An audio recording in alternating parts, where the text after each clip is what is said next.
Video by Emmanuel Isaiah Smith. Hello, good morning. It is your host, Emmanuel Isaiah Smith, and today's date is Saturday, October 11th, 2025. The time is 11:07, and I am in downtown Miami, Florida. The topic of today's lecture is the weaponization of government. And the reason that I decided to do this particular lecture at this particular time is because of all the zoo animal-like undercover operatives I've experienced over the past 48 hours. And when I say the zoo animal-like behavior of these undercover operatives, I mean the zoo animal-like behavior of these undercover operatives. I mean, I've gone to the Miami-Dade Metropolitan Zoo and gone to the gorilla cage and seen more elegant and personable conduct from caged gorillas than I have from undercover operatives working in Miami-Dade County over the past 24 hours. As a matter of fact, if the Department of Defense were to get together with Congress and come up with some scheme to round up all the undercover operatives in Miami-Dade County and stuff them in gorilla cages in the Miami-Dade County Zoo and set all the gorillas free in their stead, and they switch roles, I think the gorillas that were set free would be better undercover operatives than the ones that I've experienced here in Miami-Dade County. Okay, I cannot believe that they draw I can't believe they draw a paycheck from the taxpayer of Miami-Dade County with how they act. When I look around at these undercover operatives, when I look around at these liaisons, when I look around at these gang stalkers, it's obvious that they're signaling each other. And these signals that they're sending each other direct them into the direct vicinity of a targeted person. And when they descend upon that targeted person, they descend upon him with intentional germ spreading, particularly through airborne bacteria. They crowd his space. They have all kinds of disgusting and vulgar names that they call them.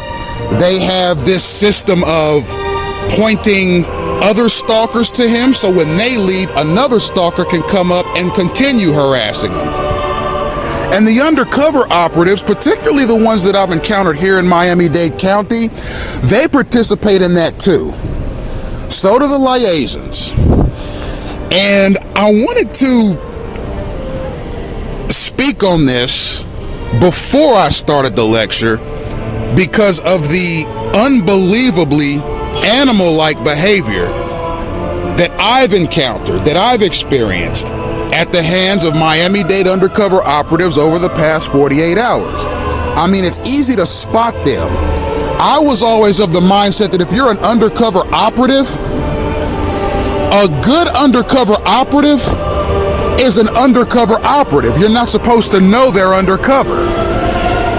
If you're an undercover operative and the person you're watching knows you're an undercover operative and can spot you a mile away walking down the street, that means you're a crappy undercover operative.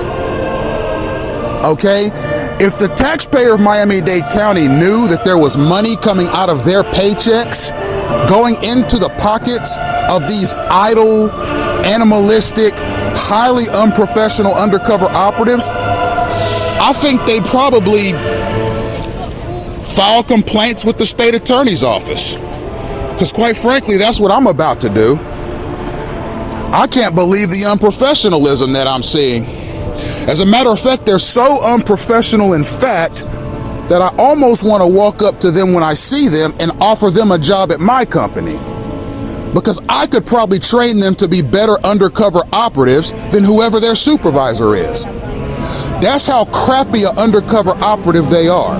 As a matter of fact, they're so crappy that if their undercover work did lead to an arrest of somebody, the judge would probably laugh the matter out of court and dismiss it and put down in the notes because of crappy undercover work.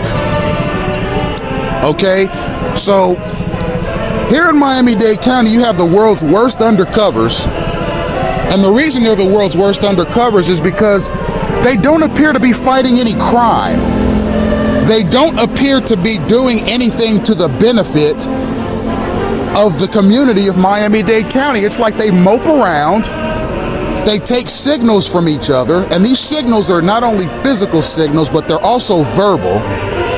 And sometimes they follow vehicular maneuvers as signals, and sometimes they make various other gestures and so forth that signal each other to a specific task.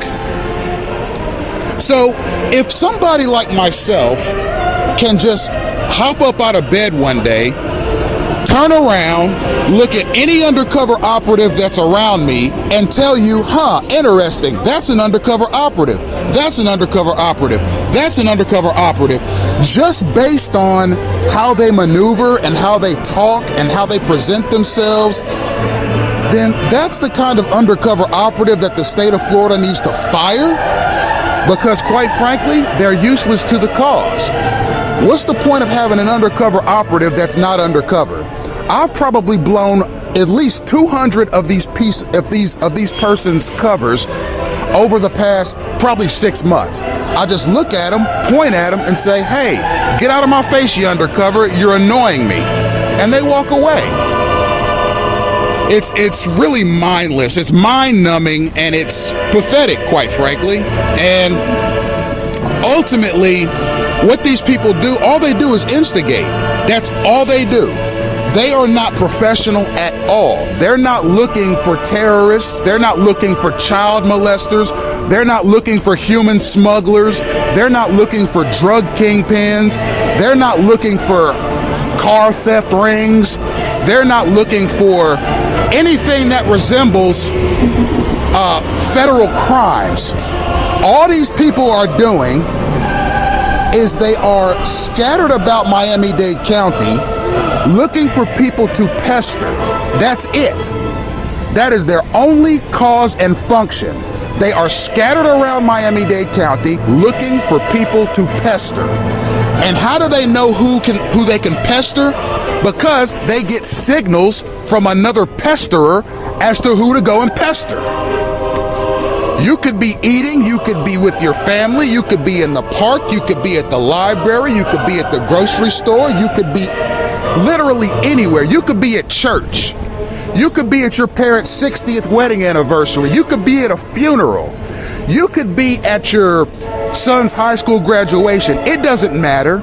They don't care. They want to pester somebody all the time, and they will go to a special function with the sole purpose of fucking it up. Okay? And how do they fuck it up? Well, they mosey on into the function and they look around, and if someone gives them the signal, then they go and do something monstrously degenerate, thuggish, hostile, pandering, or annoying to the people involved in the function. If the people involved with the function turn around and tell them to go fuck off, well, now the person at the function looks like the asshole instead of the person that was starting the commotion. So they have this whole system of simply just following select persons around, pissing them off, annoying them, and pestering them to no end. And I guess they thought that their signaling mechanism was undiscoverable and that no one would ever find out how they communicate with each other, but I can look right at them and see how they're communicating with each other. I can draw a diagram on a piece of notebook paper that will describe the signaling mechanism that they use to communicate. So ultimately, these people are a disgrace to the county that they work in. And quite frankly, I can't believe that money is coming out of my personal income to go into the the pockets of Miami-Dade County employees that, quite frankly, aren't worth their weight in cow dung. So I needed to get that out of the way, ladies and gentlemen. I know that it's harsh. I know that it's brutal. I know that it's a lot of things. But I just had to get that off of my chest because these operatives or whatever they are, they think they're above reproach. They think they're above the law. They think they're above so many things, the political process, just simply because they have the title of undercover operative. And it's like, I've heard so many different stories from so many different places about these undercovers getting beat up and killed, and when they're out doing their missions or their tasks or their assignments.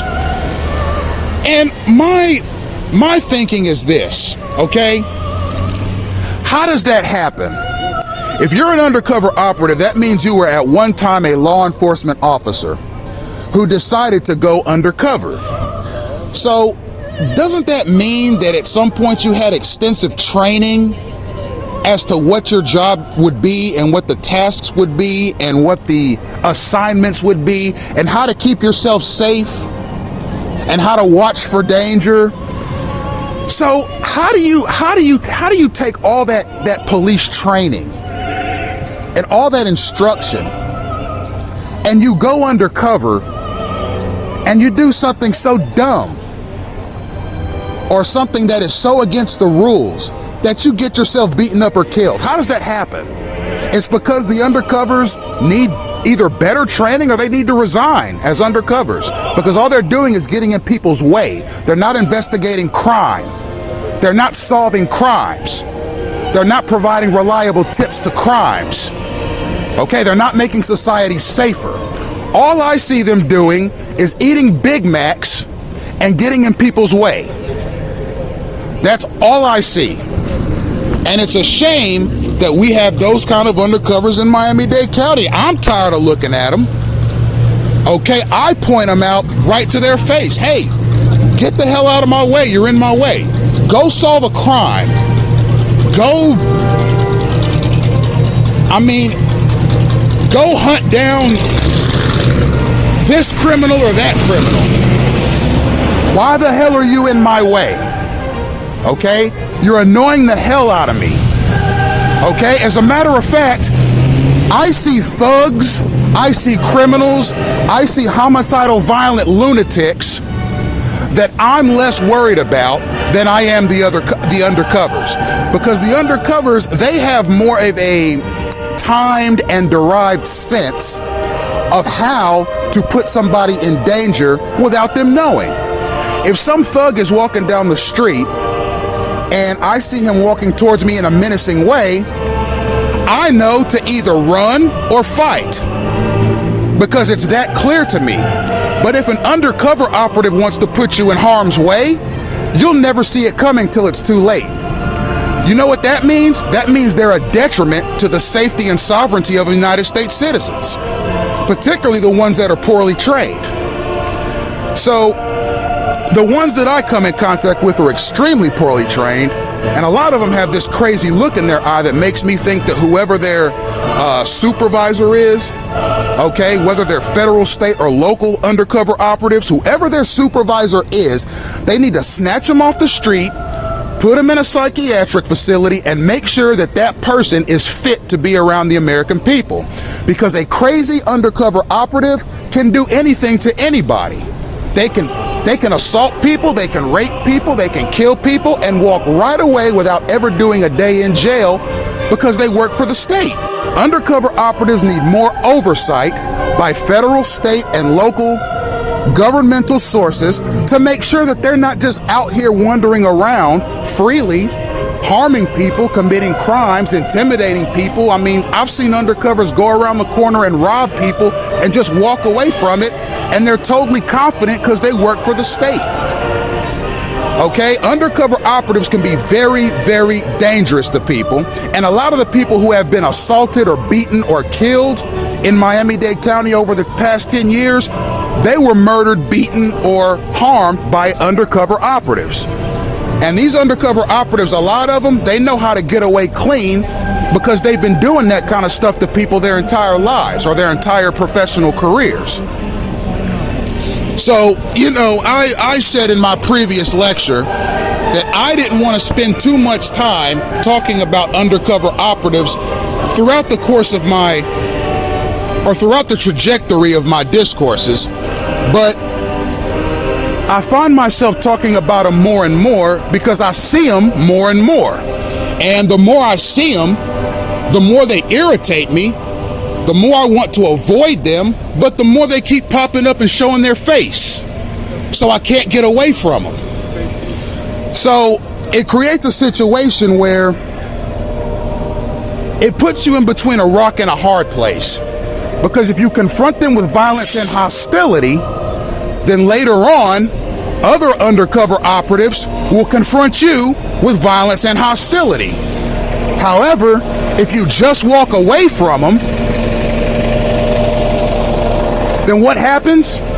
You could get about 15 miles down the road, then another one pops right back up.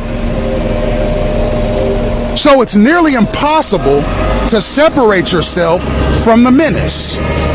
The menace is always there, and the menace is always following you.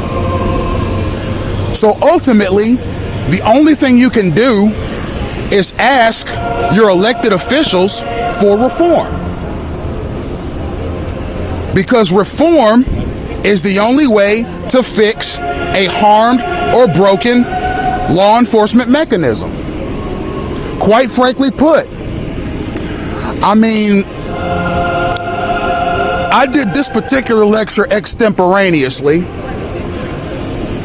Typically and generally, it was supposed to be about the weaponization of government, which these sort of deleterious, lackluster type undercover operatives are a component of the weaponization of government, but there's so much more to it. But this deserves attention because, quite frankly, when you talk about the weaponization of government, you're talking about the government of the United States' ability not only to intrude into people's lives, but change the trajectory of their life. Okay? There's nothing in the United States Constitution that says that the federal establishment of this country is allowed to change the trajectory of someone's life.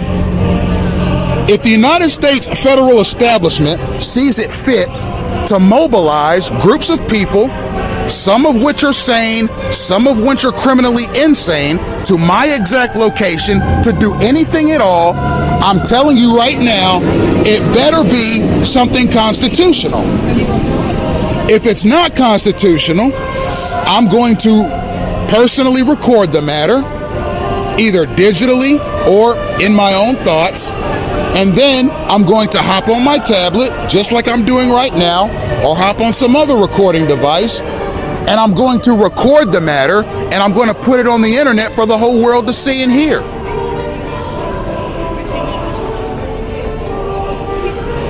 I invoke my First Amendment right to the United States Constitution to say what I please, when I please, so long as it does not constitute a threat to someone's personal safety.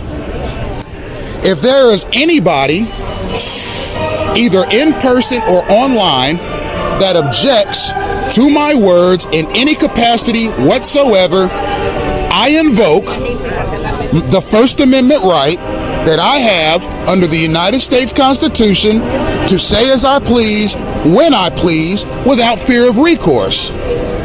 If anyone tries to infringe upon or dilute that First Amendment right, then I have the right to defend myself in any way I see fit, particularly administratively. Now, I've been talking for about 20 minutes, about the deleterious nature of the state-sanctioned undercover operatives I have come in contact with over the past 48 hours, acting like zoo animals, okay? And I wish I could say something nicer about them. I've always admired the kind of person that would take it upon themselves to take an oath of service to their country, to their state, and to the American people, and do undercover police work to make their communities more prosperous. I've always respected that. But the more I come in contact with these people in general, the more I come in contact with them in my personal life, the more I keep bumping into them over and over and over again, it makes me not only dislike the work they do, but it makes me dislike them as people as well, because what they're doing is they're taking the power of the state and they're using it as a shield against punishment when they go out and commit crimes themselves. What good is an undercover law enforcer who's constantly out committing crimes against people because he knows he can get away with it? What good is an undercover operative who is constantly going in and out of various establishments and going out into the open, committing various acts of menacing, intimidation, assault, and pestering against people simply because he knows he'll never be turned in or caught because of his status as an undercover operative? Those types of people are not only dangerous, those kinds of people need to be locked up in cages and left there. Now, ultimately, these undercovers, they have sort of a system of social credit that they use. Some of them respect the citizenry of the United States. Most of them don't. And quite frankly, a lot of them have these childish sort of fantasies about saving the world by ridding it of people who actually know and exercise their constitutional rights, like myself. I don't need any crap from them. Quite frankly, they disgust me because of the totality of the unprofessionalism that they exhibit on a daily basis. So, having spoken on undercovers yet again, I've said in previous lectures that that's not a topic that I wish to cover every single day, but it just so happens that every single day I run into one of these jerkwads and they anger me to the point where I just feel I need to say something about them. So we'll make the next 38 minutes about the weaponization of government so that the core of the lecture won't be contaminated by talks of essentially totally hostile and unprofessional undercover operatives. So, what is the weaponization of government? Some would look at recent news events to answer that question. If you look at the James Comey, who was the former director of the FBI, if you look at his Senate hearings from, I think it was 2016, this term weaponization of government kept getting thrown around in the Senate hearings. The weaponization of government here, the weaponization of government there, the weaponization of government at the federal level, the weaponization of government in the Department of Justice, the weaponization of government with the FBI, the weaponization of government, the weaponization of government. You kept hearing this term, and I think a lot of people, particularly in the United States, heard this term and didn't know what it meant or how it was being used. Now, there is an official designation for that term, weaponization of government, but I also have my own interpretation as to what it is. So I'll share both of them with you. So typically when you hear the term the weaponization of government, what it refers to is a government official who has power. So for example, it could be the President of the United States, it could be the Director of the FBI, it could be the Attorney General, it could be the Surgeon General, It could be a five-star military general. It could be any number of people that have what you might refer to as executive level authority in the United States federal establishment, using that authority to fire people from their jobs without just cause. Okay? Or maybe they've used their authority, their federal authority, to investigate people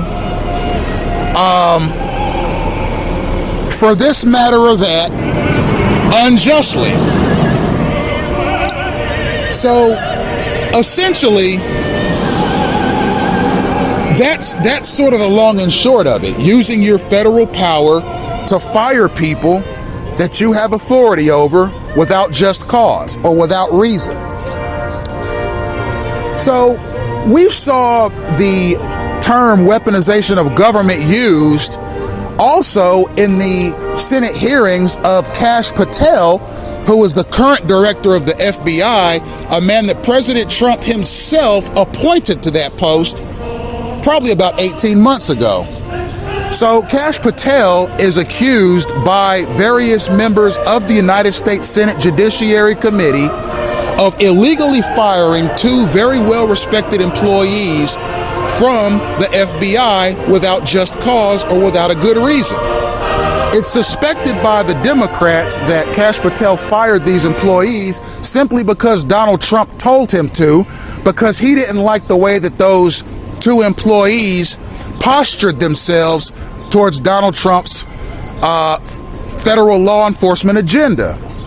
So Kash Patel had to defend himself in front of the Senate Judiciary Committee in a 4-hour meeting that was held about 2 weeks ago, and he explained his reasoning for firing the employees, and he also explained that he was not a crony of Trump's, but he was appointed by Trump to head the FBI, which is a job that he said he takes very seriously. So we heard the weaponization of the government in these Senate hearings with respect to Mr. Patel's decision to fire those two employees that were very well respected in the FBI. We saw a similar situation happen in 2016, back when James Comey was the director of the FBI. President Joe Biden was the one that appointed James Comey to his post as the director of the FBI, probably in probably at the end of 2016, probably 2017, if I'm not mistaken. And I think he was accused of using his power as the director of the FBI to fire a bunch of people as well, without just cause. And he was questioned by the Senate Judiciary Committee as to why he made those firings. Ultimately, you have to realize that the weaponization of government goes beyond firing somebody. I think he was accused of using his power as the director of the FBI to fire a bunch of people as well, without just cause. And he was questioned by the Senate Judiciary Committee as to why he made those firings. Ultimately, you have to realize that the weaponization of government goes beyond firing somebody from a job. The weaponization of the FBI, the weaponization of the federal government extends into clandestine operations. Like, for example, clandestine gang stalking, which I consider to be the worst human atrocity that humankind has ever seen. As a matter of fact, I think it's just as bad as Adolf Hitler's concentration camps. I think it's just as bad as Joseph Stalin's gulags. I think it's just as bad as anything Emperor Nero ever did to Christians, and I think it's just as bad as anything that any emperor, king, president, chancellor, or prime minister has ever done to harm their citizenry in the history of mankind.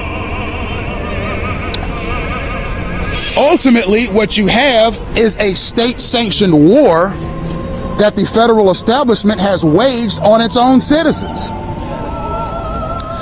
It simply doesn't get more spineless or gelatin or unconstitutional than that. Find me a stipulation in the United States Constitution that says that the United States federal government can wage war, declared or undeclared, on its sovereign citizenry. I've read the Constitution hundreds of times. It don't say that. So ultimately what you have is you have an illegal state-sanctioned war that has been waged on the United States populace by the federal government using military resources and using its Department of Justice. How and why could such a thing come to existence? How and why could such a thing ever happen? Well, I'll tell you why. It's called stealth legislation. Okay? The weaponization of the United States federal government is not just a matter of who fired who, when, and why. The weaponization of the United States federal government is literally the federal government being used as a weapon by its staffers against the American populace, particularly against certain segments of the American populace. Okay? Not everyone is a targeted person, but there are enough targeted people to know that there's something going on in this country that should not be going on. Ultimately, what this is going to lead to is going to lead to a political disaster that results in not only firings, but it's going to result in impeachments. It's going to result in lawsuits. It's going to result in the United States federal establishment losing its credibility, not only in this country, but worldwide, because of its misgivings. Okay? The undeclared war against the American populace, called clandestine gang stalking, is the weaponization of the federal government. Okay? The federal government is being used as a weapon against its citizens. Now, because the United States federal government is not a living, breathing thing, and because the United States federal government is not a person in itself, then it would be impossible to walk up to the United States federal government as if it were a person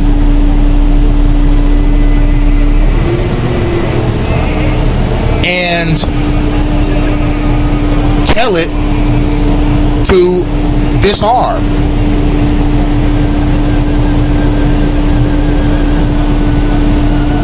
Okay, now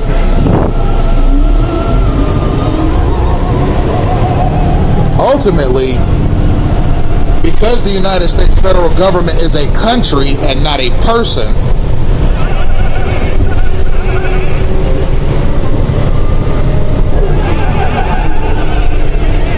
you have to remedy any problems that it has legislatively.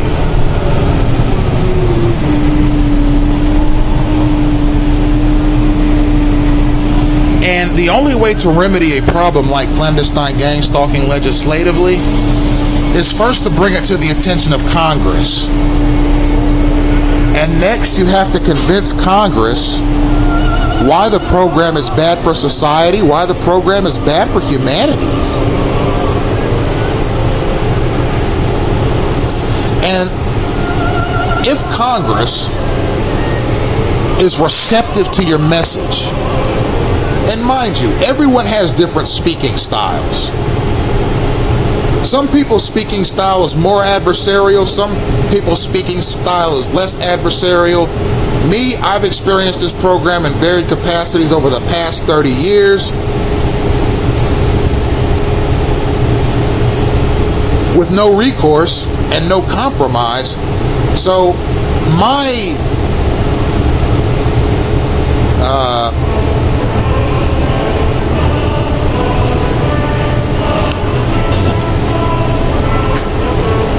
Excuse me, ladies and gentlemen. I had to clear my throat.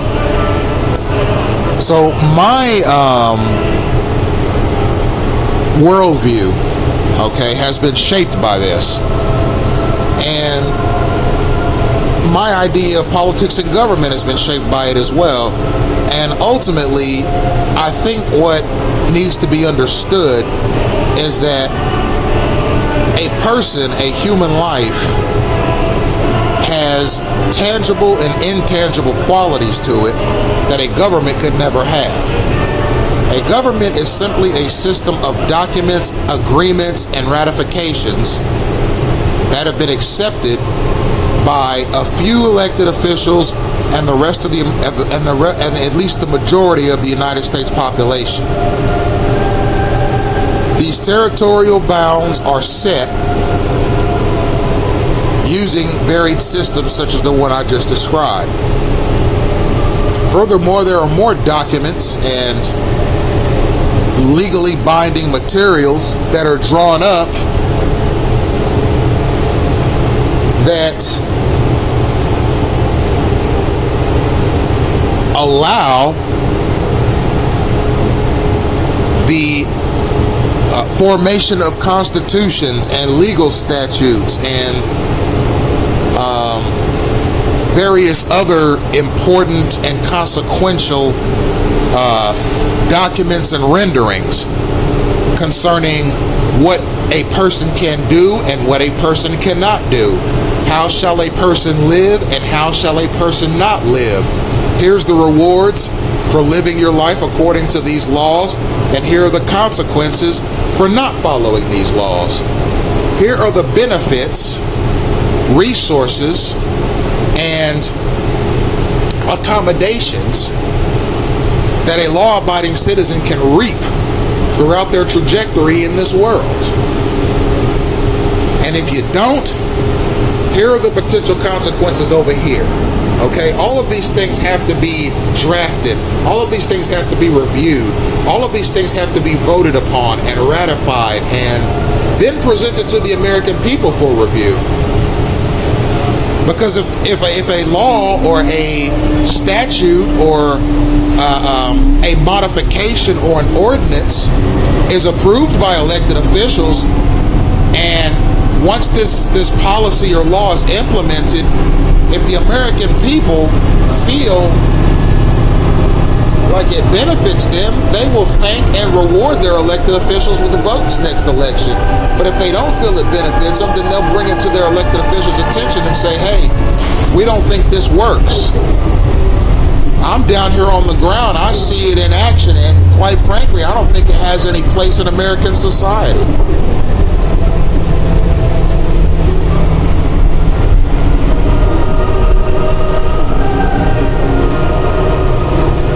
So because it has no place in American society,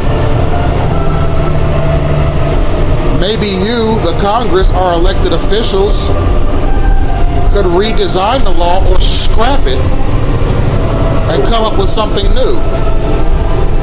Because it's not doing the American people a service, it's doing the American people a disservice. Okay? Now, because not enough people in this country are able to see or understand the merits and auspices of clandestine gang stalking, because a lot of the American people can't even see it, because a lot of the American people can't recognize it, because of its clandestine and covert nature, then most of the American people are not able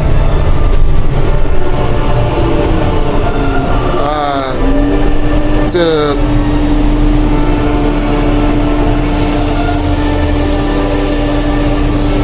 communicate its effect on them to their elected officials. If they were able to communicate these matters to their elected officials, I'm sure they would, Most people just see it as day-to-day behavior for people, but it's not day-to-day behavior for people. And ultimately, what it's going to come down to, it's going to come down to this. Who wants to live their best life and who don't? If you want to live your best life, you're not going to be able to do it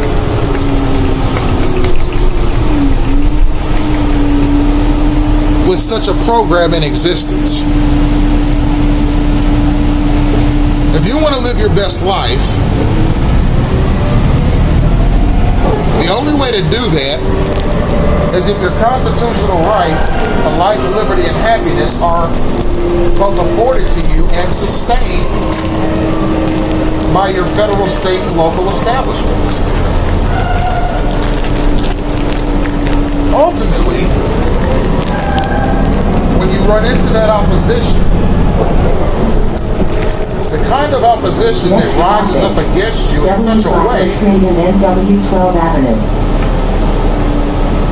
so as to assert itself as your permanent oppressor,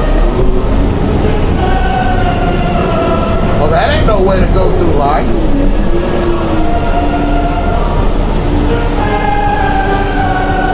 That ain't no way for your progeny or your offspring to go through life.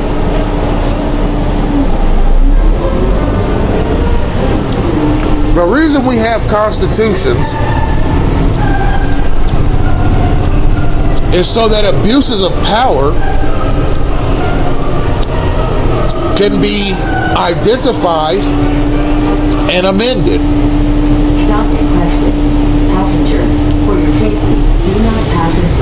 If there's an abuse of power somewhere, your elected officials are charged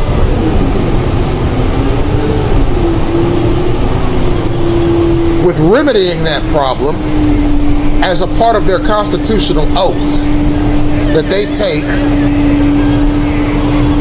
when they sign up for the job.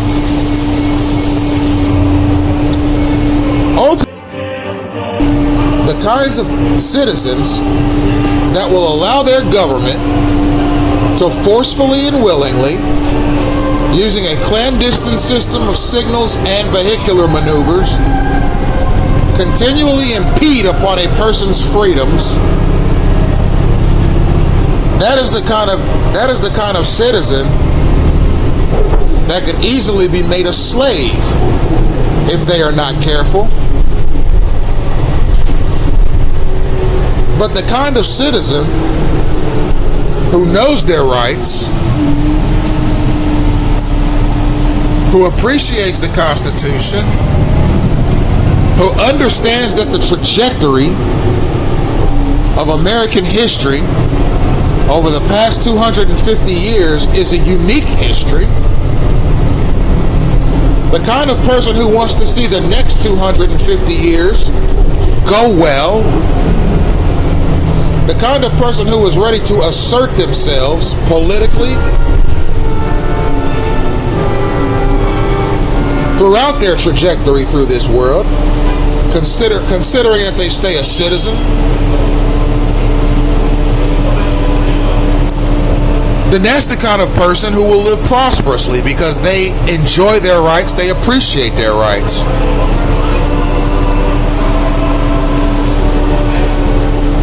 Never in history has governmental hostility towards its citizenry ever yielded positive results. And as a matter of fact, every time in history that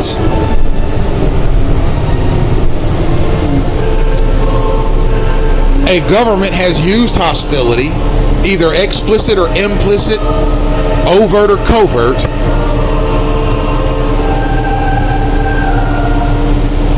it has not yielded positive results. Okay? At some point, the populace checks the government and says, this is not what we want. Okay? Karl Marx, the political philosopher, who is considered the philosophical founder of communism, said that government should be the tyranny of the masses.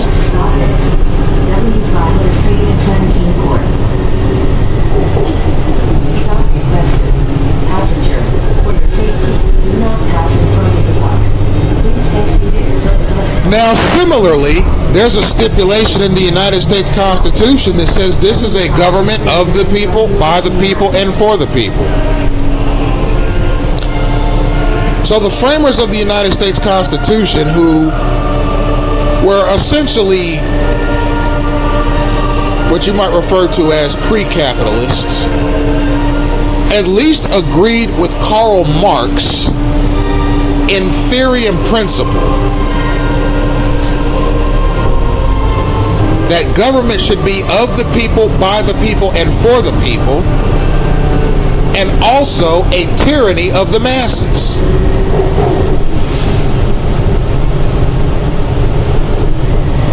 If the government fails in that regard, then it needs to either be dissolved or overturned, and the United States people, the citizenry of the United States, should be allowed to re-elect people in runoff elections that are going to honor the Constitution and make sure that there ain't no clandestine gang stalking going on in this country. Ultimately, ladies and gentlemen, you are hearing the words of a person who has experienced a mechanism that simply does not make sense to him. Okay?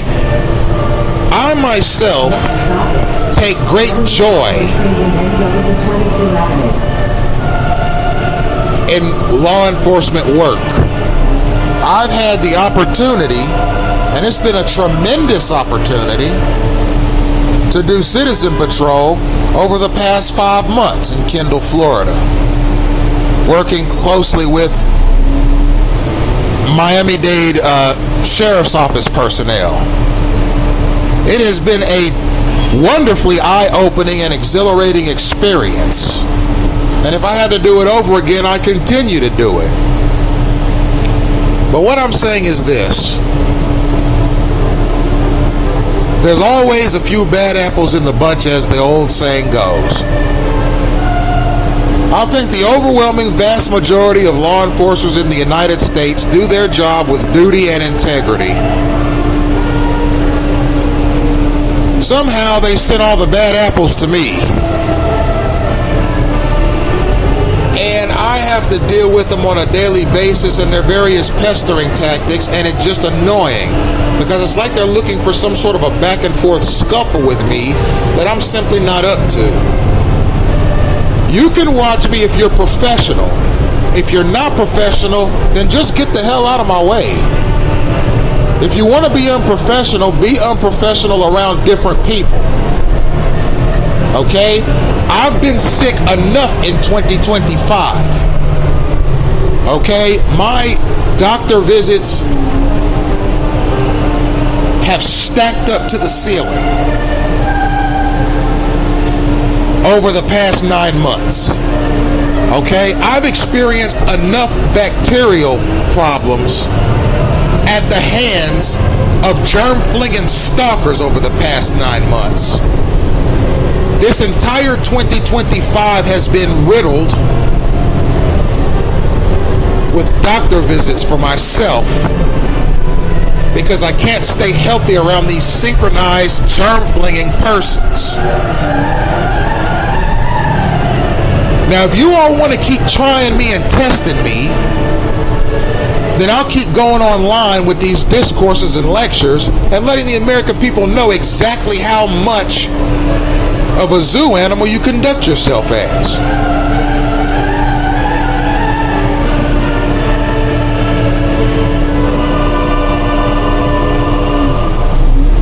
If you want to act professional, but listen to me. Now, You aren't talking to a, you're not talking to a, what do they call those things in the boxing industry? That the boxers punch on. I'm trying to think. Punching bags. Okay, if you think I'm your political punching bag, you got another damn thing coming. Okay, you might not have any shame in what you do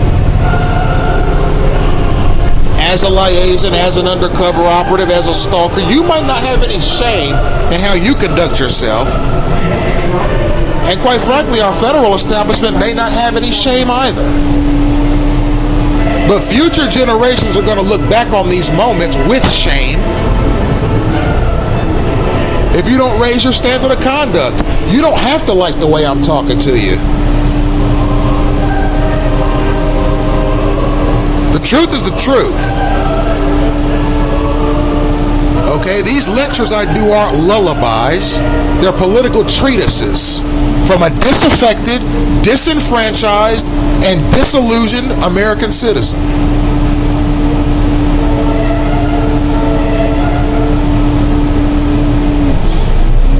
So, the verbiage and the rhetoric that I use is going to be reflective of that. Now, what you have here in Miami-Dade County is you have an international community of persons. Okay, it's a similar scenario in New York City. It's a similar scenario in Los Angeles, California. It's a similar scenario in parts of Arizona and Texas. Okay, what you have is an international community of persons.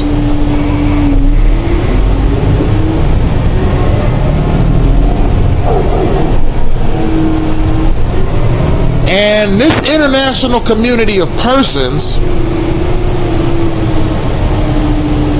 they have social norms, but they also have political powers that govern their day-to-day living. Now, let's just put it like this. The United States federal establishment needs to know, and it needs to know right now, where it stands with other countries. Okay? When's the last time anyone from the United States federal establishment has examined the United States government's relationship with the Cuban government? Okay, we know where the United States is with North Korea, with Iran, with Russia, with China, with Vietnam, with Venezuela. Okay, with other countries that have a communist political ideology. We know that. We know what the United States' posturing is with these countries. It's sometimes cohesive and it's sometimes adversarial. But where does the United States of America stand with respect to its relationship with Cuba? Because Cuba is 100 miles off the coast, and we have a sizable Cuban population right here in Miami-Dade County. Where does the United States stand on its relationship with Cuba? Do we have a good relationship with Cuba? Do we have a bad relationship with Cuba? Is the relationship with Cuba on the up and up? Is the relationship with Cuba on the rocks? What is our relationship with Cuba? It's not enough to nominate a Cuban Secretary of State. Okay? We need to know what kind of relationship we have with Cuba and where that relationship is going. What do we have to offer Cuba, and what does Cuba have to offer us? What is the totality of the arrangement between the United States and Cuba? How close is Cuba to China, Russia, North Korea, Iran, Vietnam, Venezuela, other countries that have the communist political ideology? Okay? Where do we stand with Cuba? That is going to factor in to everything that I've talked about in this lecture. Okay? And quite frankly, we need a fresh update from the United States federal government as to where we stand with Mexico. How is our relationship with Mexico? How is our relationship with the Mexican people? How is our relationship with the Mexican Congress?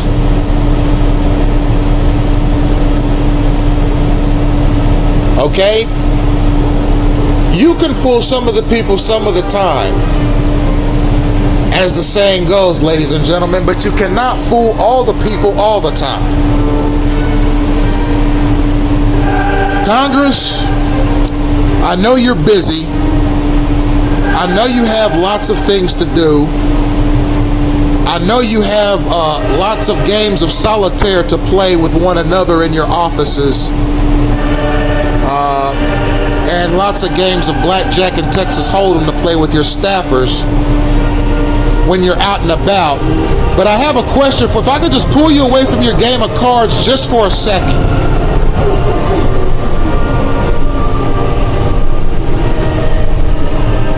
What the hell is going on with these countries I just mentioned? And how is it going to affect me as a United States citizen?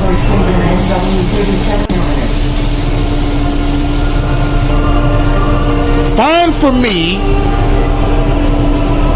a policy, a document, a treatise, an agreement, something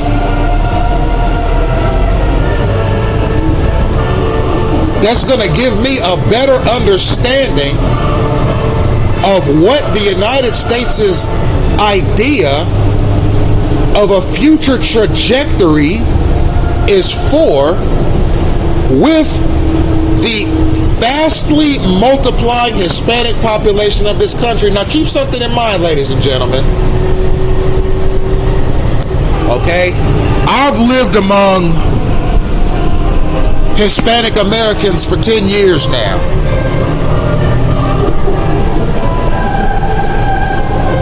All right? I read the news every day. On top of that, okay, sometimes I read the Miami Herald,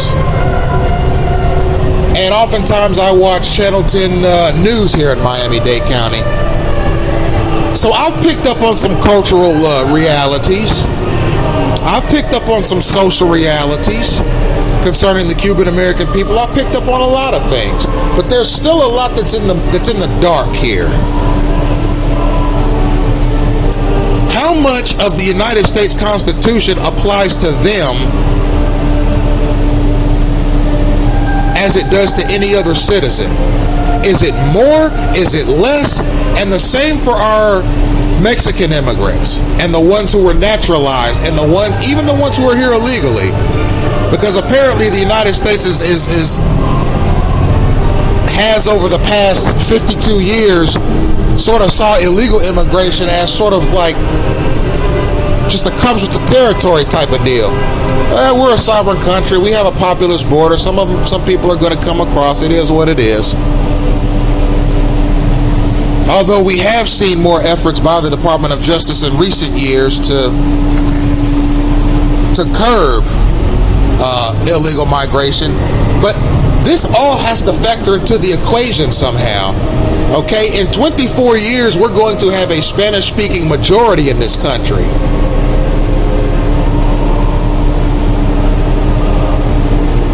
Okay, does that mean anything to anybody? Is that something that is planned? Is it something that is being prepared for? Because quite frankly, I don't see it. I don't see it. I mean, does the Congress of the United States think the end of the world is going to happen before the year 2050 rolls around? Okay, go on the Senate floor, or maybe here's what you could do. You could do a special, a television special, featuring, maybe you could feature President Trump, or maybe you could feature members of Congress to to where they update the American people on this very sensitive topic. It is a sensitive topic, but it's a topic that needs to be addressed. I'm not saying that it's a bad thing or a good thing that by 2050, this country is going to have a Spanish-speaking majority. I'm not saying that's a good or a bad thing. I'm saying it's just the way it is. Okay? Hispanic Americans are very different culturally and socially than non-Spanish-speaking Americans. So if we're going to have a Spanish-speaking majority by 2050, I mean, can Congress stand up for a second and let the American people know what the social, political, and economic outcomes of that are going to be? Okay, is clandestine gang stalking a way of getting this country ready for that? Because quite frankly, this program, this signaling mechanism, it seems to favor people who have a Spanish-speaking background over people who have an English-speaking background. Is that something that we are being led to accept? Is that going to be the new norm?